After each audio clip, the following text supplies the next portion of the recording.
পাঁচটি বিষয় গোপন রাখতে বলা হয়েছে। এই পাঁচটি জিনিস আপনি কখনো মানুষের কাছে প্রকাশ করবেন না। নাম্বার 1, নিজের ব্যক্তিগত গুনাহ মানুষের কাছে বলে বেড়াবেন না। মনে রাখবেন, কিয়ামতের দিন তাদের কিন্তু শাস্তি হিসেবে ডাকা হবে। নাম্বার 2, অন্যের দোষ ত্রুটি যদি আপনি জেনে যান, তাহলে আপনি মানুষের কাছে প্রকাশ করবেন না। যদি আপনি দুনিয়াতে মানুষের দোষ ত্রুটি গোপন রাখতে পারেন, তাহলে আল্লাহ কিয়ামতের দিন আপনার দোষ ত্রুটি গোপন রাখবে। নাম্বার 3, স্বামী স্ত্রী একে অপরের দোষ মানুষের কাছে বলে বেড়াবেন না।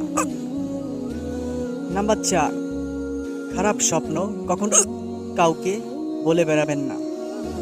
5 নাম্বার, আল্লাহ তাআলাকে সন্তুষ্ট করার জন্য যে আমল আপনি বলে বেড়াচ্ছেন, এই আমলের কথা আপনি কাউকে বলবেন না।